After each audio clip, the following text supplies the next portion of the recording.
Buenas a todos. Ando aquí con una lata de Coca-Cola. Ay, ese mi hermano puso papita, no manches, les gusta tanto que mis hermanos de niños son muy... pero regresemos a lo que estaba diciendo.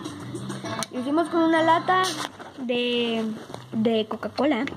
Miren, aquí está. La doblamos así. Doblarla, machacarla. No machacarla porque se rompe. Viene. Y lo rompes aquí, ¿no? Le rompes aquí. A los lados, aquí. ¡Bájale! Y... ese es el sonido. La primera vez me salió muy mal. Ahora ya llevo una semana. No se crean. Apenas ahorita lo estoy haciendo. Este es el sonido de un coche de carreras. Un motor. Del motor. Grandotote.